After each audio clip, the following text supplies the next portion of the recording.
하나님께서 오늘 우리에게 주신 말씀의 제목은 오 어찌하여 라는 제목으로 함께 말씀을 나누겠습니다. 먼저 첫 번째 본문 예레미야 애가 1장 1절에서 2절 말씀 함께 공독하겠습니다. 시작. 슬프다 이 성이여, 전에는 사람들이 많더니 이제는 어찌 그리 적막하게 앉았는고. 전에는 열국 중에 크던 자가 이제는 과부같이 되었고, 전에는 열방 중에 공주였던 자가 이제는 강제 노동을 하는 자가 되었도다.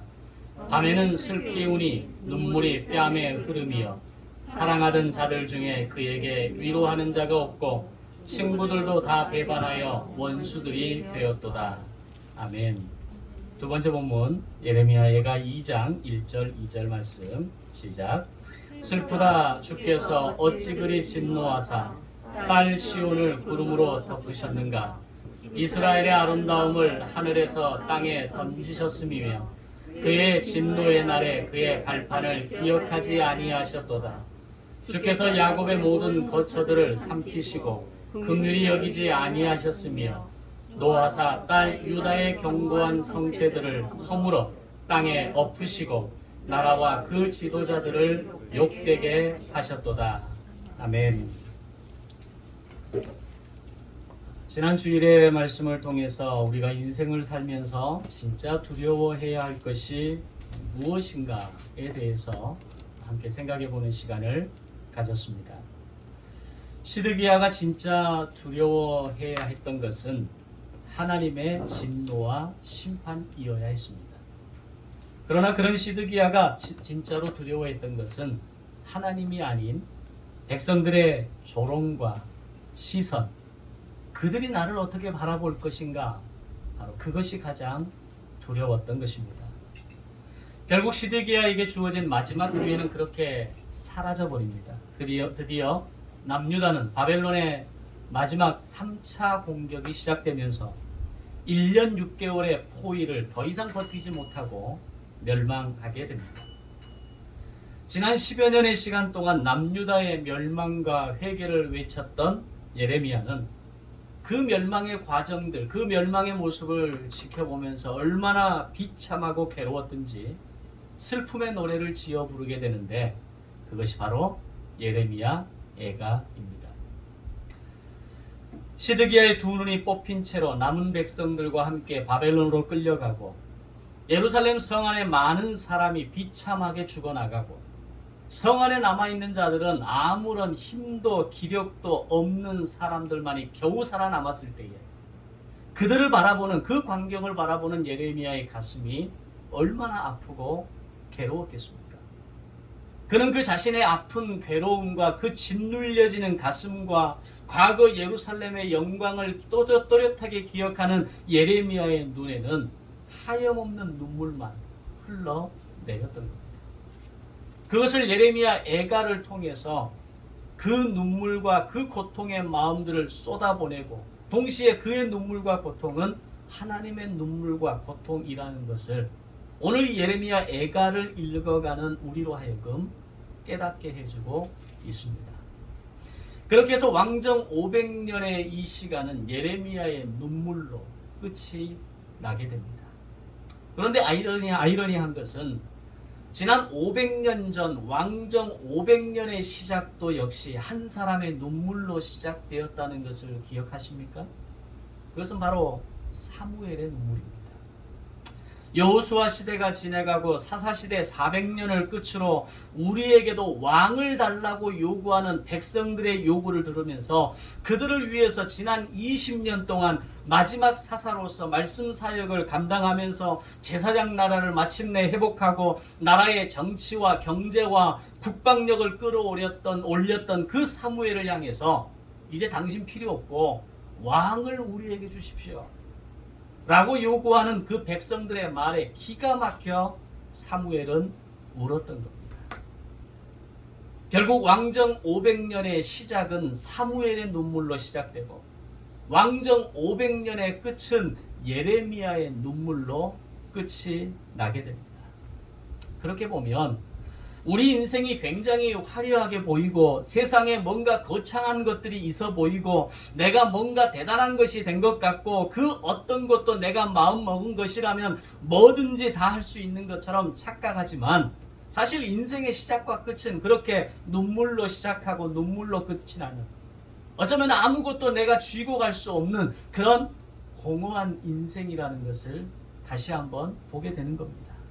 특히 하나님 없는 인생의 시작과 끝은 아무리 화려하고 아무리 내 뜻과 목적을 이루고 세상에서 봤을 때 성공적인 인생을 산 사람처럼 보일지라도 결국 그 끝은 눈물이 전부라는 겁니다. 그래서 세상의 모든 것을 다 가져봤던 솔로몬은 헛되고 헛되며 헛되고 헛되니 모든 것이 헛되도다. 그의 이 5번의 헛됨에 대한 부르짖음은 하나님 없는 인생이 얼마나 허무할 수 있는지, 하나님이 함께하지 않는 인생의 그 끝이 얼마나 눈물 가득한 인생이 될 수밖에 없는지를 솔로몬은 고백하고 있는 겁니다. 그런데 왕정 500년이 그렇게 눈물로 시작하고 눈물로 끝나는 인생이었다라고 생각해 보면 예레미야의 이 눈물의 깊이가 얼마나 고통스럽고 얼마나 비참하고 처참한지를 우리는 조금 더 한 번 더 마음으로 느껴볼 수 있는 겁니다.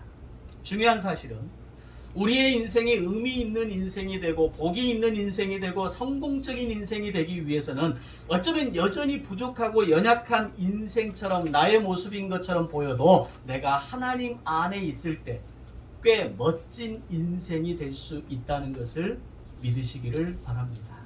아멘. 그것이 인생을 살아가는 비밀입니다.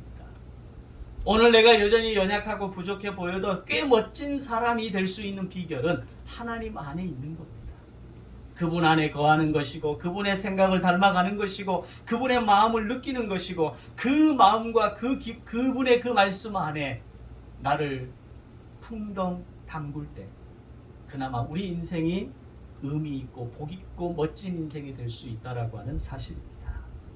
자, 이제 이 왕정 500년이 끝나는 이 시기의 예루살렘의 모습을 예레미야 선지자는 예레미야 애가를 통해서 전달합니다. 그것이 오늘 첫 번째 본 말씀의 내용입니다. 먼저 생각해 볼 것은 오늘 우리가 이 본책을 예레미야 애가라고 하는 이름으로 우리가 부르고 기억하지만 히브리 말로 본책의 이름의 뜻은 오늘 말씀의 제목처럼 오 어찌하여입니다. 그러니까 예레미야 애가라고 우리는 지칭해서 부르지만 이 책의 제목이 오 어찌하여 라는 겁니다. 이 비극적인 감탄사의 말 한마디 안에는 예레미야 애가의 그 전체의 성격을 그대로 담아내고 있습니다. 오 어찌하여. 그토록 화려한 나라였고 외교와 무역을 위해서 각국의 사람들이 드나들었던 나라였고 주변의 나라들로부터 관심과 존경과 존귀의 대상이 되었던 나라가 과거의 모든 영화를 하루아침에 잃어버렸을 때 나올 수 있는 말이 오 어찌하여 라는 말이었다는 겁니다. 이것은 이스라엘이 예루살렘 성전이 어떻게 이토록 초라해질 수 있는가를 설명하는 중요한 한마디 말입니다. 본문 2절에 보면 그에게 위로하는 자가 없다라는 표현을 사용합니다. 이 표현은 이후에 9절, 16절, 17절, 21절에서 무려 5번이나 반복적으로 사용합니다. 사실 그 전에는 얼마나 칭찬과 모든 할 수 있는 모든 축하와 어떤 그 경외의 메시지가 예루살렘을 향해서 던져지지 않았겠습니까? 그런데 지금 이 순간 그에게서 그를 위로하는 자가 아무도 없다라는 것을 5번이나 반복하고 있다는 겁니다. 아마 과거에는 남유다를 향한 칭찬과 감찬사와 아부가 쏟아져 나왔을 겁니다. 다윗이 통일 왕국을 이루었을 때 감히 고개를 들어서 다윗과 예루살렘을 쳐다볼 수 없을 정도의 영광을 예루살렘은 가지고 있었습니다. 솔로몬의 영광과 화려함은 모든 주변 나라의 대상들의 부러움의 대상이었을 것이고 스바이 왕은 이 솔로몬을 찾아와서 그의 지혜를 배우며 돌아가는 장면이 대표적으로 등장합니다. 아수르에 의해서 주변의 나라들이 모두가 전멸당할 때에 유일하게 살아남은 나라가 남유다였을 때 그들의 승리 비결을 벤처마킹하기 위해서 주변의 나라들이 남유다에게 다가와서 귀를 기울였던 시절이 있었던 거 아닙니까? 그런데 지금은 아무도 남유다를 위로하는 자가 없다. 라는 표현은 오늘 남유다의 모습이, 남유다의 위상이 어디까지 추락해 있는가를 예레미야는 표현하고 있는 겁니다. 이것이 뭘 의미하는 거겠습니까? 그토록 화려한 영광과 종기를 잃어버린 남유다는 어찌하여의 나라가 되어버렸고, 이제 그런 유다를 위로할 수 있는 하나님 분은 오직 하나님 뿐이시라는 것을 예레미야는 말하고 있는 겁니다. 어느 날 우리의 인생이 꼬꾸라지고 넘어지고 무너질 때가 있지 않습니까? 저 밑바닥까지 떨어져서 바닥을 치고 헤매고 있을 때에 그 주변에 어떤 것으로도 나를 위로하거나 아무도 내 마음을 알아주거나 오직 내 인생의 삶을 헤아려주는 사람이 없을 때에 바로 그런 나의 인생을 찾아오셔서 나의 마음을 알아주시고 헤아려주시고 만져주실 분은 하나님 한 분밖에 없는 것을 우리는 알아야 합니다. 이것을 깨닫고 우리가 하나님 앞으로 나아갈 수만 있다면 우리는 그 절망의 자리에서 다시 일어설 수 있는 겁니다. 근데 이걸 알지 못하고 여전히 절망하고 낙심하고 고통과 외로움과 그 지난 고독의 시간 앞에서 헤어나오지 못하는 인생이 되면 일어날 방법이 없는 겁니다. 예레미야는 이 사실을 분명히 알았기에 예루살렘이 멸망하고 성전이 무너져가는 바로 그 마지막 절망의 상황에서도 아무도 그를 위로하는 자가 없다라고 말하는 바로 그 순간 속에 진정한 위로자는 하나님 한 분이시라는 것을 그 와중에 예레미야는 선포하고 있는 겁니다. 인생이 외롭고 배고프고 복잡하고 캄캄할 때 참 위로자 되시는 하나님 앞으로 나아가 그분이 주시는 위로와 은혜로 다시 일어설 수 있는 힘을 얻으시기를 주님의 이름으로 축원합니다. 마치 엘리야가 광야의 로뎀나무 아래에서 차라리 여기서 나를 죽여주십시오라고 했을 때에 엘리야의 위로자가 되시고 공급자가 되어주셔서 다시 그를 일으켜 세우셨던 하나님이신 것처럼 오늘 우리가 하나님 앞으로 나아가기만 하면 비록 그 순간 차라리 주님 내가 죽고 싶습니다, 내가 여기서 더 이상 살 의미가 없습니다라고 말할지라도 하나님 앞에 내려놓는 푸념과 절망과 우리의 아픔의 소리는 다시 우리를 이렇게 세워주시는 하나님의 위로와 공급이 되실 줄로 믿습니다. 우리가 세상 앞에서 사람들 앞에서 괴롭다 힘들다 죽고 싶다 이건 아무런 의미 없는 겁니다. 그러나 하나님 앞에서 내가 죽고 싶습니다, 하나님 나를 차라리 여기서 죽여주십시오, 내가 더 이상 살 희망이 없습니다, 그건 괜찮은 푸념입니다. 하나님은 우리의 그 절망과 그 푸념과 그 고통의 소리를 들으시고 엘리야를 로뎀나무 아래에서 다시 일으켜 세우시고 그를 살리셨던 것처럼 오늘 우리의 인생을 다시 살리시는 놀라운 기적의 생명의 역사가 오늘 우리의 인생의 가장 외로운 그 자리에 있을 때, 아무도 나를 위로하는 자가 없을 때, 아무도 나를 쳐다봐 주지 않을 때 나를 바라봐 주시고 나를 이끌어 주시고 나를 다시 세워 주시는 하나님의 은혜가 될 줄로 믿습니다. 그러면서도 예레미야 선지자가 이 와중에도 분명하게 선언하는 것은 지금의 이 고통과 비극의 시간이 왜 우리에게, 왜 너희에게 왔는지를 분명하게 말합니다. 그것은 지난날 너희들이 행한 너희들의 죄악 때문이라는 것을, 잘못 때문이라는 것을 말하게 됩니다. 레위기 26장에서 제사장 나라의 법과 경영에 순종하지 않았을 때에 3단계 처벌로 징계하실 거라고 말씀하셨던 것처럼 1단계 흉년과 2단계 수탈로 계속해서 그들을 징계하셨고, 이제 더 이상 돌이킬 수 없을 만큼 죄악에 빠져버린 남유다에게 저희들의 죄로 말미암아 멸망하게 될 것이라는 것을 므낫세 때에 말씀하시고, 그 결과가 마지막 3단계 포로의 징계로 남유다를 다스리려 하신다라는 것을 예레미야는 전달하고 있는 겁니다. 이것은 오늘 우리의 삶을 깨우는 하나님의 방법입니다. 하나님 나라를 살아내지 못하고 삼위일체 하나님을 으뜸으로 모시지 못하면 우리의 삶은 계속해서 부족함과 영적 기근을 경험할 수밖에 없는 겁니다. 그것이 1단계 흉년의 징계입니다. 그 단계를 통해서도 깨닫지 못하면 나는 열심히 살고 있다고 생각하고 열심히 물질을 모으고 스펙을 쌓고 노후를 보장하기 위해서 애를 쓰는데 그 모든 것들이 어느 한순간 무너지고 빼앗기고 새어나가는 것을 경험하게 되는 겁니다. 그것은 자녀 때문일 수도 있고 건강 때문일 수도 있고 사업의 실패와 직장의 어려움에서 오는 어려움일 수도 있는 겁니다. 그것은 2단계 수탈의 징계입니다. 이 두 단계가 계속적으로 반복적으로 우리의 삶에서 일어납니다. 그래서 우리는 늘 배가 고프고 늘 외롭고 힘들고 분노와 상처 속에서 살아가게 됩니다. 우리는 이것을 인생의 광야라고 이야기합니다. 나는 분명히 열심히 산다고 살았는데 왜 나의 인생의 광야는 끝나지 않고 이렇게 복잡하고 공허하고 허탈할 수밖에 없는가? 그것은 바로 내가 하나님 앞에서 말씀으로 은혜로 감사로 살아내지 못하는 삶의 이유일 수 있는 것입니다. 지난번에도 그런 말씀 드렸습니다. 내 삶의 모든 아픔과 눈물과 고통과 건강의 위험이 모두 나의 죄와 나의 어둠으로 일어난 것이라고 말할 수는 없지만 어떤 경우에는 나의 죄와 나의 어두움과 죄악의 결과일 수도 있다는 겁니다. 그것이 바로 오늘 우리의 인생의 흉년이고 그것이 우리의 인생의 수탈이고 그것이 바벨론이 경험했던 흉년과 수탈의 하나님의 징계의 방법이었던 겁니다. 바로 남유다의 경우가 그러했고 오늘 우리의 인생의 경우는 동일하게 반복되어집니다. 그러나 여기서 깨닫지 못하면 결국 포로의 징계의 단계로 넘어가는 겁니다. 남유다는 바벨론에 의해서 완전히 멸망하고 바벨론의 포로로 끌려갔고 오늘 우리의 인생은 죄악과 세상의 포로가 되어서 살아갈 수밖에 없는 겁니다. 바로 그런 예루살렘을 바라보며 예레미야는 울지 않을 수 없었던 겁니다.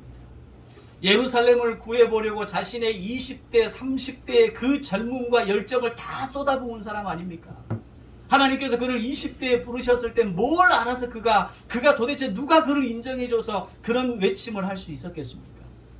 그러나 하나님이 그를 부르시고 그를 사용하셔서 그에게 하나님의 멸망의 메시지를 안겨주었을 때 그는 그 20대의 그 젊음의 청년 가운데 하나님의 그 뜨거운 멸망의 메시지를 들고 예레미야는 예루살렘을 향해 선포한 겁니다.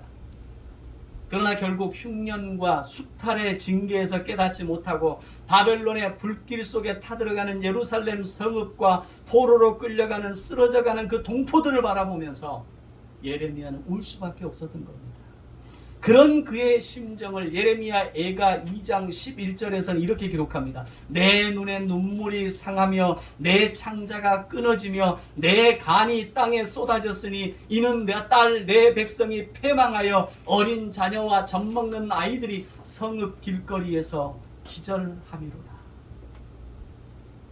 예레미야가 온전히 경험하는 고통의 눈물이었고 그것은 바로 곧 하나님의 마음의 그 고통과 눈물을 고스란히 표현하고 있는 시적인 표현인 겁니다. 문학적인 표현입니다. 예레미야의 눈물은 예레미야의 고통은 그의 눈물과 고통으로만 끝나는 것이 아니라 그런 예루살렘을 바라보시면서 하나님은 우신 겁니다. 그렇게 길거리에 쓰러져가는 어린아이와 젖먹이들을 바라보면서 하나님은 눈물을 흘리신 겁니다. 그런데 이 모든 결과가 예루살렘이 남유다가 하나님의 그 징계와 흉년과 수탈의 징계 가운데서도 깨닫지 못함으로 인하여서 끝까지 하나님을 배역하고 우상을 숭배하고 하나님을 거역했던 백성들의 그 모습으로 인해서 하나님께서 징계하시기로 결정하신 겁니다. 아마 예레미야의 지금의 현실들을 바라보면서 예레미야 자신도 많이 놀랐을 겁니다. 물론 하나님께서 말씀하신 그 멸망과 심판의 예언들을 그대로 믿고 전달하긴 했지만 그 모든 예언들이 하나도 빠짐없이 현실에서 이루어졌을 때 예레미야는 두려움과 놀람의 감정으로 가득했을 겁니다. 그리고 그런 자신의 고통과 눈물에 하나님의 고통과 눈물이 담겨 있다는 것을 알았을 때 예레미야는 더욱 놀랄 수밖에 없었을 겁니다. 그러면서 이 모든 멸망의 원인이 하나님의 진노의 결과라는 것을 다시 한번 밝히게 됩니다. 그것이 오늘 두 번째 본문의 말씀입니다. 더욱 기가 막힌 것은 오늘 두 번째 본문의 이하 6절 7절에서 하나님의 진노가 너무 크셨기에 마침내 하나님의 이름을 두려고 택하신 곳을 그분께서 직접 파괴하셨다라고 기록합니다. 그들은 더 이상 돌이킬 수 없을 만큼 죄악으로 가득한 상태가 되었을 때 하나님의 이름을 두려고 택하신 곳, 곧 그것은 어떤 곳입니까? 하나님께서 직접 우리와 너희와 만나겠다라고 말씀하시며 구별하신 곳 아닙니까? 그런데 그곳을 하나님께서 파괴하셨다라고 말씀하신 겁니다. 이 모든 징계와 심판의 이유가 하나님의 진노라는 것을 예레미야는 분명하게 선언하고 있는 것입니다. 하나님은 분명 오래 참으시는 분이 맞습니다. 하나님은 인자와 자비와 긍휼이 많으신 분이 맞습니다. 그분은 오래 참으시면서 자기 백성이 돌이켜 다시 돌아오기를 바라시는 것이 맞습니다. 그러나 그 인내의 때가 지나가고 그 인내의 때가, 자비의 때가 끝나게 되면 하나님의 진노가 시작된다는 겁니다. 우리가 성경에서 발견할 수 있는 공통적인 사실 중에 하나는 하나님의 진노가 임하실 때에는 항상 진노의 불이 나타났다는 것을 보게 됩니다. 창세기 19장에서 소돔과 고모라의 하나님의 심판이 임했을 때 하나님의 진노는 불이었습니다. 레위기 10장에서 아론의 장자였던 나답과 아비후가 하나님의 심판이 그들에게 임했을 때 하나님의 진노는 불이었습니다. 신명기 32장에서 이스라엘 백성들이 광야 생활에서 우상 숭배를 시작할 때에 하나님의 심판이 임하게 되는데 그때 하나님의 진노는 불이었습니다. 여호수아 7장에서 아간의 범죄를 다스리면서 하나님의 진노를 드러내실 때 그 진노의 방법은 불이었습니다. 그리고 오늘 남유다가 멸망하는 심판의 마지막 그 징계의 순간에도 바벨론을 통한 하나님의 진노는 바로 불이었다는 겁니다. 하나님은 예루살렘에 내린 이 진노의 불을 막기 위해서 예레미야를 통해서 수년 동안 그 하나님의 진노를 말씀하시면서 그들이 뜻을 돌이키고 하나님께로 돌아오는 삶을, 하나님께 회개하는 백성이 되기를 원하셨던 겁니다. 그러나 끝내 그들은 돌이키지 않았습니다. 제사장 나라에 순종하지 않았습니다. 결국 바벨론의 불을 통해 남유다를, 결국 예루살렘 성전을 멸망시켜버린 겁니다. 이것은 현대를 살아가는 우리에게도 하나님이 일하시는 방식은 유사합니다. 죄악이 쌓여가는 이 땅을 향한 하나님의 인내와 자비는 아직 유효합니다. 모든 사람들에게 하나님의 긍휼이 임했고 모든 사람들을 향해서 하나님의 자비는 여전합니다. 그리고 그들이 다시 돌이키기를 원하시고 그들이 다시 일어서기를 원하시고 그들이 하나님께로 나오기를 원하시는 하나님의 마음이 있습니다. 이걸 어떻게 할 수 있습니까? 하나님은 지금도 세상을 돌이키시기 위해서 신실한 목회자들과 선교사들을 통해서 하나님께로 돌아올 수 있도록 외치는 복음이 있고 말씀이 있기 때문입니다. 그러나 하나님의 인자가 끝나고 하나님의 자비와 긍휼이 끝나는 시대는 어떤 시대냐? 더 이상 말씀이 없는 시대입니다. 그때가 바로 사사시대 아닙니까? 하나님의 자비가 없는 것은 말씀이 없는 시대를 말하는 겁니다.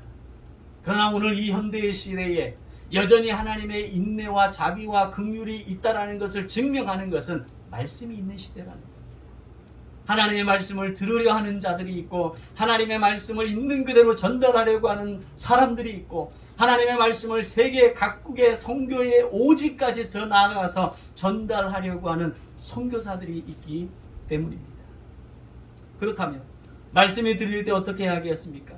말씀 앞에서 회개하고 마음을 돌이키고 삶을 점검하고 경영할 수 있는 것이 바로 오늘 우리가 말씀을 드릴 때 반응해야 되는 방법이 되는 겁니다. 그렇게 주어진 지금 이 마지막 기회의 시간을 통해서 우리는 하나님께 나아가 돌이키며 회개하는 시간을 가져야 하는 것이고 하나님 나라의 거룩한 백성으로 어둠의 요소를 제거해야 되는 것이고 성부, 성자, 성령 삼위일체 하나님을 으뜸으로 모시는 삶을 결단해야 되는 겁니다. 바로 그것의 구체적인 행동과 결단은 나의 시간과 물질과 건강과 재능과 자녀의 첫 것을 하나님 앞에 구별해 드리는 겁니다. 그래서 주일 성수는 매우 중요한 결단입니다. 내가 하나님 앞에 주일을 결단하지 않는데, 나의 시간을 결단하지 않는데, 내가 하나님 앞에 예배하는 것을 결단하지 않는데 내가 하나님 앞에 뜻을 돌이켰다라고 말할 수는 없는 겁니다. 두 번째는 매일매일 나의 죄를 회개함으로 하나님 앞에 결산하는 인생을 살아야 합니다. 이 정도면 괜찮겠지, 이 정도면 누구나 그렇게 사는 거지, 사람들은 다 그렇게 하고 살아 라고 끝나는 것이 아니라 하나님이 내 마음을 깨우고 생각을 깨우고 내 영을 깨우는 죄를 보게 하실 때 우리는 매일매일 하나님 앞에 결산하는 시간을 가져야 하는 겁니다. 세 번째로 더 이상 내 경험과 생각과 느낌을 따라 사는 인생이 아니라 성령이 내 안에 내적 음성을 통해 말씀을 주시고 성경 통독할 때 주시는 말씀과 설교와 성경 공부를 통해 깨달아 주시는 깨달음을 따라서 인생을 사는 것을 결단하는 겁니다. 이게 성부, 성자, 성령 삼위일체 하나님을 높이는 삶 아닙니까? 만약에 나는 신앙생활을 하고 있다고 말하면서도 이 세 가지 원칙이 없다면, 이 세 가지 매뉴얼을 상실했거나 무너진 인생을 살고 있다면 우리의 믿음은 바로 그 기본의 자리에서부터 다시 점검하고 다시 세우는 시간이 있어야 합니다. 신앙은 매뉴얼이 있어야 합니다. 신앙생활을 제대로 하고 있는지 점검하기 위한 체크리스트가 필요합니다. 과거의 어른들은 그런 얘기했습니다. 어떻게 신앙생활하면 됩니까? 열심히 예배하면 된다. 열심히 주일에 교회 나가면 된다. 물론 기본적인 것은 맞는 말이죠. 그러나 우리의 신앙생활은 열심히 교회 나간다고 해서 되어지는 것이 아닙니다. 신앙의 매뉴얼이 있어야 하고, 내가 하나님 앞에 결단해야 될 것이 무엇인지, 내가 삶을 체크해야 될 것이 무엇인지, 내가 구별해야 될 영역이 어떤 것인지, 나의 삶을 선택하는 방법이 무엇인지에 대한 매뉴얼이 필요하다는 겁니다. 바로 그 기준이 성경에 기록된 하나님의 말씀입니다. 바로 그 현장이 그리스도인이 살아가는 자기 경영이 있는 삶이 되는 것입니다. 결국 이 삶의 매뉴얼, 신앙의 매뉴얼이 부재한 남유다는 멸망할 수밖에 없었고 바벨론의 포로로 끌려갈 수밖에 없는 인생이 되는 겁니다. 오늘 우리의 인생이 하루아침에 죄의 포로로, 세상의 포로로 끌려가는 인생을 사는 것이 절대 아닙니다. 우리의 인생을, 우리의 신앙의 삶을 경영하지 못하면 어느 날 내 인생은 죄와 세상의 포로가 되어져 끌려가는 인생을 살아갈 수밖에 없는 겁니다. 그것이 나를 만족시켜주는 것 같고, 그것이 나에게 새 힘을 주는 것 같고, 그것이 내가 살아있는 것처럼 느끼게 하는 것 같지만, 그러나 그 끝은 결국 눈물이라는 것을 알아야 하는 것입니다. 결국 남유다가 제사장 나라의 매뉴얼을 지키지 못했을 때 멸망했던 것처럼, 우리가 하나님 나라의 매뉴얼과 원칙을 지키지 않는다면 부요함도 풍성함도 황홀함도 없는 그저 삭막한 광야 같은 세상을 살다가 이 땅에서 가고 마는 겁니다. 이 말은 지금 내가 죽으면 천국에 갈 수 있느냐 없느냐를 말하는 것이 아니라고 계속 말씀드렸습니다. 지금 내가 살아가는 이 땅의 삶이 먼저 천국이 아닌데 저 하늘의 삶의 천국에 내가 갈 수 있겠냐라는 말입니다. 지금 여기서부터 천국을 살지 못하는데 다음 저기에서의 천국을 내가 기대하며 살 수 있겠느냐라는 겁니다. 물론 과거 노예 생활을 했던 흑인들은 이 땅에서의 삶에 아무런 의미로 부기도 영화도 생존 자체도 의미가 없었습니다. 그래서 그들은 저 하늘 저 천국을 기대하며 살았고, 저 천국에만 가면 고통도 죄악도 내 삶에 어떤 배고픔도 없는 세상이 열릴 것이라고 그들은 찬송을 부르며 버티며 견뎠습니다. 그러나 우리는 다릅니다. 이 시대를, 현대를 살아가는 우리는 지금 여기에서부터 천국을 살아야 합니다. 그래야 다음 저 하늘에 우리가 누리고 살아갈 천국을 우리는 깨달을 수 있는 겁니다. 지금 여기에서부터 천국을 살지 못하면 다음 저기에서의 천국을 기대한다는 것은 어불성설입니다. 바로 사도 바울의 고백처럼 불쌍한 인생이 되고 마는 겁니다. 사랑하는 성도 여러분, 지금 여기서부터 천국의 삶을 살아가고 부요하고 풍성한 믿음의 삶을 살아가시다가 어느 날 눈을 떴을 때 천국에 가 있는 놀라운 기쁨과 영광을 누리시기를 바랍니다. 마지막 예루살렘에는 그 기쁨과 영광의 모습이 없었고, 지금 여기에서부터 제사장 나라의 매뉴얼을 지키지 못함으로 인해서 결국 그들은 바벨론에 의해서 멸망할 수밖에 없었고, 죽거나 끌려가거나 버림받는 인생이 될 수밖에 없었던 겁니다. 그런 예루살렘의 현실과 운명을 바라보면서 예레미야가 할 수 있는 일이 뭐가 있겠습니까? 탄식하고 또 탄식하며 눈에 눈물로 인해 자신의 눈이 상하며 창자와 간이 쏟아지는 듯한 슬픔의 고통으로 울 수밖에 없었던 겁니다. 사랑하는 성도 여러분, 오늘 우리가 하나님의 진노 앞에 우리가 두려움과 공포로 서지 않아도 되는 것은 예수 그리스도의 이름이 우리에게 있기 때문인 것을 믿습니다. 그러나 그 이름을 부적처럼 사용하지는 마십시오. 그 이름으로 말미암아 회개하고, 그 이름으로 말미암아 다시 살아나고, 그 이름으로 말미암아 삶이 회복되어지는 기쁨과 부요함을 경험하는 신앙이 되시기를 주님의 이름으로 축복합니다. 그것이 진정 살아있는 믿음이기 때문입니다. 예루살렘을 바라보면서 오 어찌하여라고 부르짖었던 그 예레미야의 고백에는, 그 탄식에는 오늘 이들이 예루살렘이 경험하는 기쁨과 부유함을 발견하지 못했기 때문입니다. 그렇다면 오늘 내가 믿음의 삶을 살아가면서 아무런 기쁨도 부유함도 풍성함도 없다면 오늘 예레미야의 이 오 어찌하여라는 탄식은 바로 나를 향한 탄식일 수 있다는 겁니다. 여러분은 그 탄식 가운데 자유하고 계십니까? 예레미야가 다시 벌떡 일어나서 우리를 향해서 오 어찌하여라는 이 부르짖음을 얘기할 수밖에 없다면 우리는 여전히 신앙의 아무런 비밀도 기쁨도 경험하지 못하고 살아가는 불쌍한 인생이 되고 마는 겁니다. 예레미야 선지자는 비참하게 무너져버린 예루살렘 성전과 그 잿더미 위에서 처절하게 죽어간 백성들을 보면서 쏟아놓을 수 있는 모든 눈물을 다 쏟아놓습니다. 단 한 번만이라도 자신의 말에 귀를 기울였다면 남유다의 멸망은 피할 수 있었을 텐데라는 그 심정이 있었기에 예레미야의 마음은 더욱 괴로웠을 겁니다. 무참하게 무너져버린 그 예루살렘 성전의 잿더미 위에서 먹을 것이 없어서 어미의 품에 안겨 죽어가는 아이들로 인해 슬퍼하는 예레미야의 모습은 바로 하나님의 모습인 겁니다. 오늘 우리가 인생에서 괴로워하고 절망할 때 아무 인생의 낙도 없이 소망도 없이 하루하루를 버티고 살아간다면 그런 나를 바라보시는 하나님의 마음이 얼마나 아프고 괴로우시겠습니까?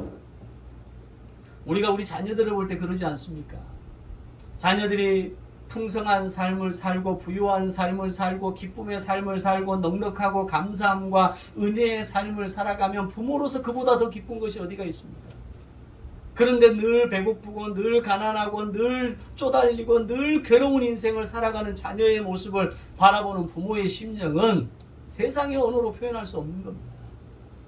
하나님이 우리를 바라보실 때 오늘 우리의 그 낙심과 절망과 고통과 괴로움 가운데 살아가는 우리를 하나님이 어떻게 바라보시겠냐는 겁니다. 오 어찌하여 네가 그렇게 살아가느냐? 어찌하여 너는 여전히 배고프고 어찌하여 너는 여전히 외롭고 어찌하여 너는 그렇게 낙심과 절망 속에 살아갈 수밖에 없느냐? 나의 자녀는 그렇게 살 수 없는 것인데 오 어찌하여. 우리는 그런 나를 바라보시며 우시는 하나님의 눈물을 볼 수 있어야 합니다. 하나님은 우리가 그렇게 살기를 원하지 않으십니다.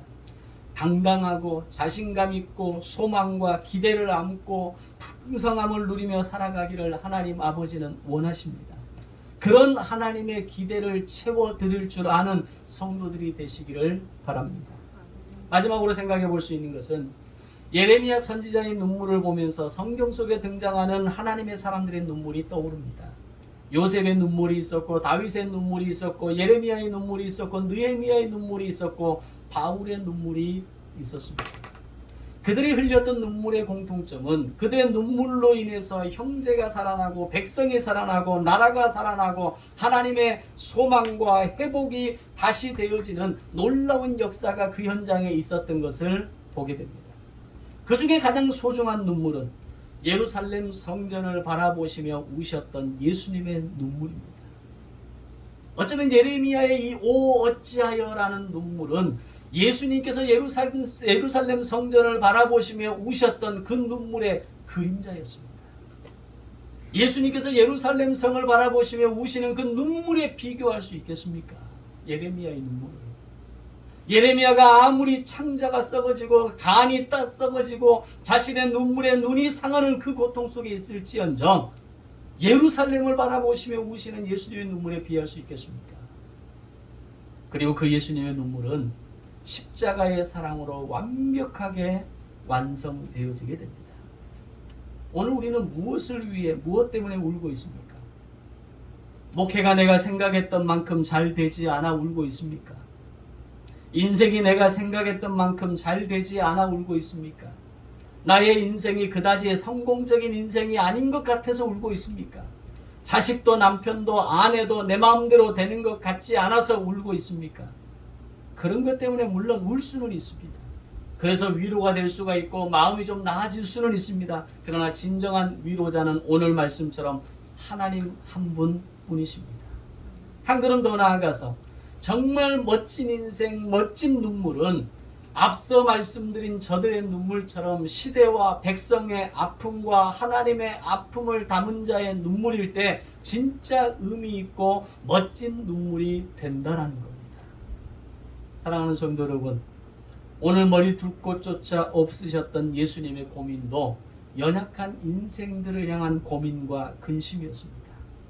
나의 기대와 소망이 채워지지 않아서 하게 되는 고민과 근심이 아니라 하나님의 영광을 꿈꾸는 그런 근심과 눈물이 되어지기를 바랍니다. 그럴 수만 있다면 우리의 인생은 멸망하는 남유다 백성들처럼 오 어찌하여야 같은 비참한 인생이 아니라 예레미야 선지자처럼 멋진 근심과 멋진 고민과 멋진 눈물을 흘릴 줄 아는 그런 하나님의 사람이 될 수 있을 것입니다. 오늘도 우리에게 주어진 이 믿음의 삶을 가장 아름답고 가장 멋지게 풍성하게 그리고 황홀한 믿음의 인생으로 살아가는 비밀을 깨달으시기를 주님의 이름으로 축원합니다. 기도하겠습니다. 생명의 주인이 되시는 하나님 아버지 감사합니다.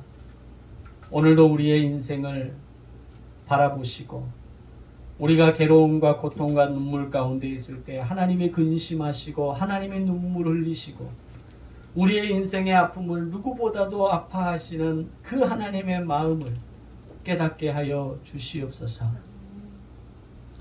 오늘 나의 눈물이 내 인생에 제한된 것과 이루지 못한 것과 얻지 못한 것과 잘되지 못한 것으로 인해 우는 인생이 아니라 예레미야의 눈물처럼 성경 속에 등장하는 그 수많은 아름다운 눈물처럼 이제는 나의 형제와 나의 이웃과 나의 가족과 나의 교회와 그들을 위해 흘리는 거룩하고 아름다운 눈물이 되게 하여 주시옵소서.